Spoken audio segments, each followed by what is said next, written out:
Иракта коменданттык саат киргизилди. Анын алдында 27 ноябрдын кечинде Ирандын Наджаф шаарындагы консулдугуна чабуул коюлган.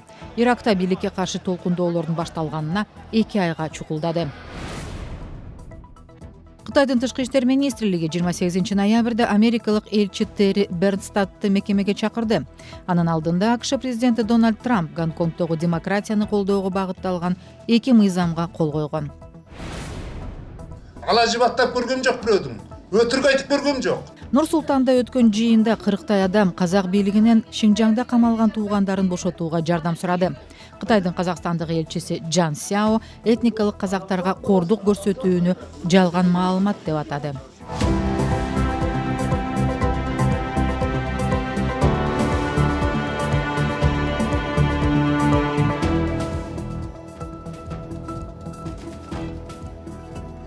Бүгүн Азаттыкта ушул жана башка окуялар жөнүндө кеңири айтып беребиз. Прагадагы студияда Айнура Жекше кызы. Саламатсыздарбы? Иракта коменданттык саат киргизилди. Анын алдында 27 ноябрдын кечинде Ирандын Наджаф шаарындагы консулдугуна чабуул коюлган. Демонстранттар Тегеранды Багдад бийлигин колдоодо деп нааразы болуп жатышат. Өлкөдө өкмөткө каршы толкундоолордун башталганына 2 айга чукулдады. Андан берки тоз тополоңдо 350дөй кишинин өмүрү кыйылды. Элиза Кененбаева теманы улантат.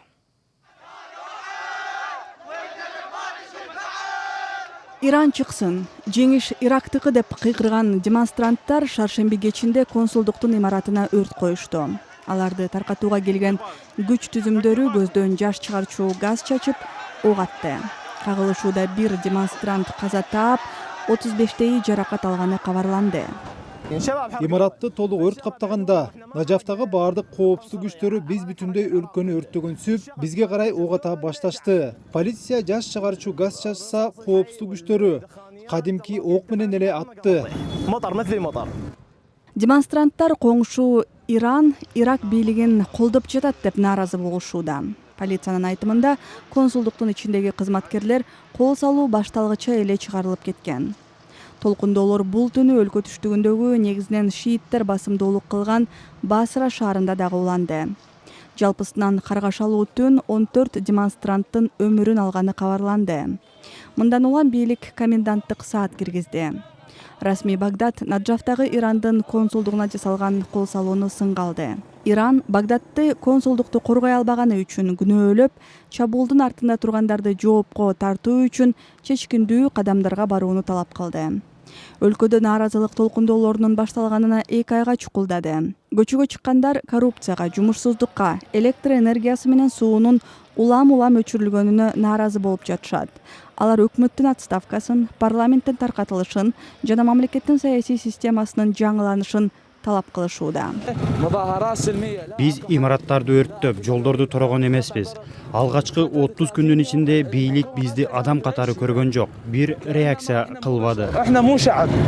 Демонстранттар менен өкмөттүк күчтөрдүн кагылышуусунда 2 айдан бери 340 адам каза тапты. 27 ноябрдын кечинде болгон окуя Ирандын дипломатиялык өкүлчүлүктөрүнө жасалган алгачкы кол салуу эмес. Ушул ай башында Кербела шаарындагы Иран консулдугуна демонстранттар чабуул коюшуп, андагы кагылышууда 4 адам окко чыккан. Элиза Кененбаева, Азаттык. Берүүбүздү улантабыз. Бейжин ички маселелерге кийлигишип жатат деп Вашингтонду айыптады. Жана мындан улам Кытайдын тышкы иштер министрлиги 28 ноябрда америкалык элчи Терри Бернстадты маектешүүгө чакырды. Анын алдында Кошмо Штаттардын президенти Дональд Трамп Гонконгдогу демократияны колдоого багытталган 2 мыйзамга кол койгон болчу. Бул документтерди өткөн аптада Конгресстин 2 палатасы дээрлик бир добуштан жактырган. Сөз Элеонора Бешембе кызында. Дональд Трамп Гонконгдогу демократияны жана адам укуктарын коргоого багытталган Конгрессте кош колдоп колдоо тапкан 2 мыйзам долбоорго 27 ноябрда кол койду. Документтерде АКШнын мамлекеттик катчысы бул өлкөдөгү адам укуктарынын абалы тууралуу кеминде жылына бир жолу баяндама жасап турушу керек деген жобо бар. Эгер Вашингтон Гонконгду жетиштүү деңгээлде көз карандысыз эмес деп тапса, соода саттыктагы айрым бир артыкчылыктар токтой турганы көрсөтүлгөн. Ошондой эле адам укугун бузду деген жогорку кызмат адамдарына санкция киргизүү мүмкүнчүлүгү бар. Кытайдын тышкы иштер министринин орун басары Лю Ючен Вашингтонду катасын оңдоп багытын түздөөгө чакырды. Аталган министрликтин расмий өкүлү Ген Шуан эгер АКШ мындай кадамга барбаса, Кытай менен мамилесине, алакка катышына олуттуу доо кетерин, кесепети оор болоорун эскертти. Биз муну Гонконгдун ишине олуттуу кийлигишүү катары карайбыз. Ал Кытайдын ички маселеси болуп эсептелет. АКШ фактыларга жана иштин чыныгы жагдайына көз жуумуп жатат. Алар зордук зомбулукка барган, мүлктөрдү кыйраткан, өрт койгон, жайкын тургундардын тынч жашашына тоскоол кылган, укук үстөмдүгүнө шек келтирген жана коомдук тартипти бузган кылмышкерлерди ачыктан ачык колдоп жатышат. Кытайдын өз улуттук суверенитетин, коопсуздугун жана өнүгүү кызыкчылыгын тикесинен тик туруп коргоо аларынан жана бир өлкө эки система принцибин Гонконгдогу туруктуулукту жана бул өлкөдөгү өсүп өнүгүүнү камсыз кыларынан эч ким күмөн санабашы керек. Гонконг 1842 жылдан 1997 жылга чейин Британиянын карамагында болгон. Мындан 22 жыл илгери демократияга жана эркиндикке кепилдик берилген кеңири укуктагы автономия макамы бар шартта, тактап айтканда, бир өлкө эки система принциби менен Кытайдын курамына кошулган. Ага ылайык өз парламентине шайлоо системасына ээ болгон. Бирок соңку кездери Гонконгдогу демократиялык күчтөр Бейжиңдин кысмагын сынга алып келет. Шаарда бир канча айдан бери токтобой жаткан миңдеген адамды көчөгө чыгарган нааразылыкка, кылмышка шектөөлөрдү Кытайга өткөрүп берүүгө жол ачкан мыйзам долбоору негиз болгон. Шаардын жетекчилиги документти парламенттен биротоло кайтарып алган, бирок демонстранттар ушул тушта Бейжиңдин саясатынан чыкпаган жетекчилердин иштен кетишин, калайман нааразылык акцияларында камалгандардын бошотулушун, ашкере күч колдонгон полиция кызматкерлеринин жазаланышын талап кылып кайрадан көчөгө чыгып жатышат. Эми Борбор Азиядагы окуялардан. Шаршембиде Казакстандын Борбор шаары Нур-Султанда өткөн жыйында 40 адам Казакстан бийлигинен Кытайда камалган туугандарын бошотууга жардам сурады. Жыйында алар туугандарынын сүрөттөрүн кармап отурушту. Маалымат жыйынында Кытайдын саясий лагеринде камакта болгон деп бир канча этникалык казак ал жерде көргөн азаптары тууралуу айтып берди. Кытайдын Казакстандагы элчиси Джан Сяо болсо этникалык казактарга кордук көрсөтүүнү жалган маалымат деп атады. Жеңиш Айдаров кеңири баяндайт. Этникалык казак 40 жаштагы Гүлзира Ауэлхан Кытайдан тарыхый мекени Казакстанга мындан 5 жыл мурда келген. 2017 жылы Кытайдагы туугандарынан оорукчан атасынан кабар алуу үчүн Шинжаңга барган учурда кармалып, 15 ай бою Кытайдын саясий лагеринде камакта болгонун айтат. Сегизде айылдын сол көбү Казакстанга барып келген, үйүнөн Куран китап чыккан, жума кабыл болсун деген айылдерди көрдүм. Бирок эки казактын басын кыспайды. Бир күндө 14 саат орындукта отурамыз. 14 саат орындукта отурганда 2 рет далага арең чыгамыз. Дүнүйөнүн корлугу барбы, даретке убагында отурамаганым мен сону билдим го, ол ачлыктан адам өлмөйдү экен. Аягымыз кетет, аузумуздан дареттин ити чыгады. Нурлан Көктебаев да 2017 жылы Кытайга барган. Казакстанда туруктуу жашоо үчүн уруксат кагазы болгон. Бирок дароо эле кармалып, кайра тарбиялоо деп айтылган лагерге камалган. Аптасына бир рет не жазамыз алга? Өзүмүздү текшерүү. Biz осы кылмышты өткүзүп койдук. Кателестик. Жазбасак зорлук. Сөйтүү барысында мен тен соолуктан айрылып калдым. Айгайладым сонун ичинде. Устасаң устап кет, кайда апарсаң апар. Мен өмүрүмдө кылмыс өткүзүп көргөм жок. Алажыбаттап көргөм жок бирөөдүн. Өтүрүк айтып көргөм жок. Маалымат жыйынын уюштуруучулар болсо иш-чарага мамлекеттик кызмат өкүлдөрүн жана башкаруучу партия Нур Атандын төрага орун басарында атайын чакырышкан, бирок алар келген эмес. Бул учурда Нур-Султанда жыйынга катышып жаткан Кытайдын Казакстандагы элчиси Чиян Сяо этникалык казактарга кордук көрсөтүү тууралуу маалыматты чындыкка жакындабаган жалган маалымат деп атады. Откуда такая информация?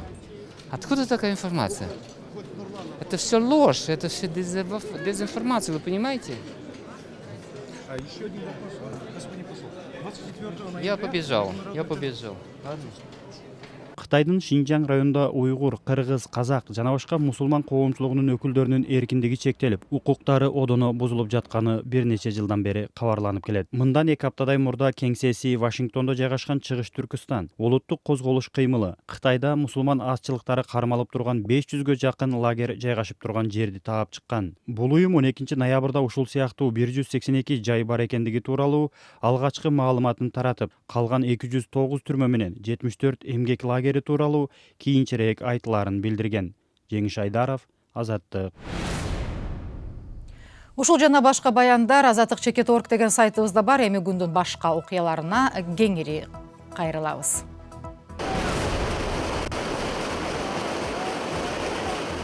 Тбилисиде нааразы болгон эл кайрадан парламент имараты жанына чогула баштады. Бийлик имараттын айланасында тосмолорду орнотууга аракеттенген. Шаар борборуна жүздөгөн полиция кызматкери тартылды. Грузиядагы нааразылык акциялар 2 жума мурун парламент аралаш шайлоо системасынан пропорционалдуу системага өтүү сунушун колдобой койгондон кийин тутанган. Өзгөртүүлөрдү 2024-жылы киргизүү каралган, бирок оппозиция мыйзамды эмки жылкы шайлоого чейин кабыл алууну талап кылууда. Шайлоо системасын өзгөртүүдөн баш тартканы үчүн оппозиция жана активисттер бийликтеги Грузин кыялы партиясын күнөөлөп жатышат. Буга чейин өткөн бир нече митингди полиция күч менен таратуу аракетин көргөн, бир нече активист кармалган.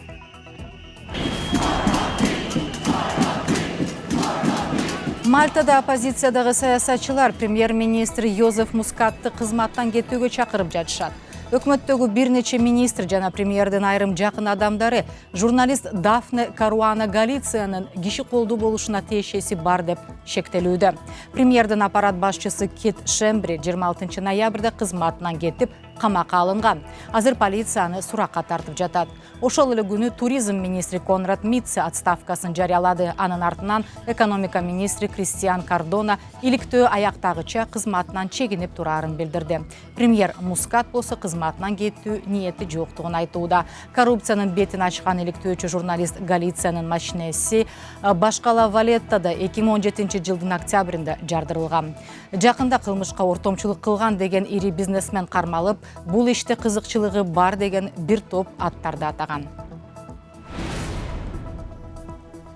Apple компаниясы Москванын талабына көнүп, Крымды Орусия аймагы деп көрсөтө баштады. Орусия 2014 жылы аннексиялап алган жарым арал эл аралык мыйзамдарга ылайык Украинанын аймагы болуп эсептелет. Бирок Apple Maps жана аба ырайын көргөзгөн тиркемелерди Крым Орусиянын бир бөлүгү деп турганын Орусиянын өзүнөн гана көрсө болот. Өлкө сыртынан тиркемеге киргенде жарым арал кимге таанык экени айтылбайт. Москва корпорациянын бул кадамын кубаттаса, Киев катуу сындады. Apple'дын Орусиядагы филиалы журналисттердин комментарий берүү өтүнүчүнө жооп бере элек. АКШ жана Европа биримдиги Крымды Орусиянын бир бөлүгү деп эсептебейт жана Украинанын аймактык бүтүндүгүн бузуу үчүн санкцияларды киргизген.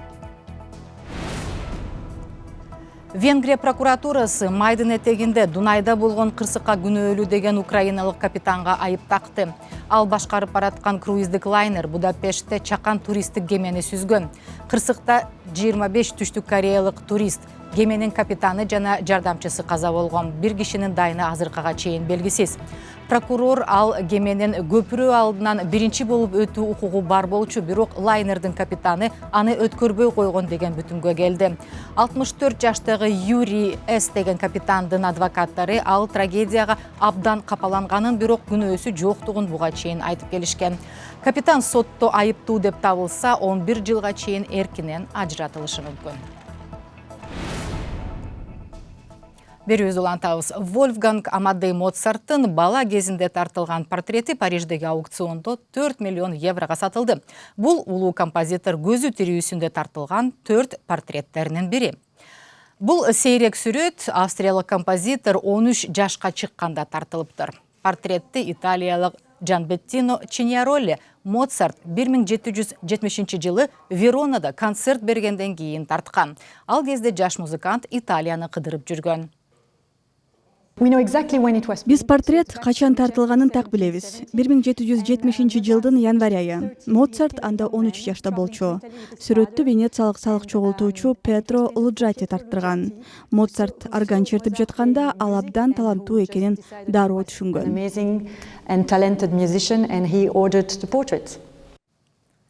Ал эми портреттеги ноталар адистер үчүн табышмак бойдон калууда. Версиялардын бирине ылайык Моцарт өзү тартып, анан сүрөтчүгө же заказ берген кишиге калтырып кеткен.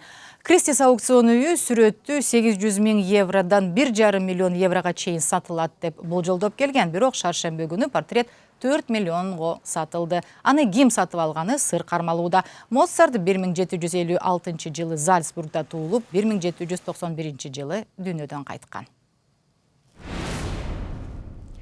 Мына ушул жана башка жаңылыктар биздин сайтыбызда да бар. Дарья Азаттык.org. Ошондой эле биздин видеолорду бардык соц тармактардан, YouTube, Facebook'тан көрсөңүздөр болот. Ал жактардан Кыргыз Азаттык уналгысы же Азаттык медиа деген аталышта издеңиз. Саламатта туруңуздар. болот.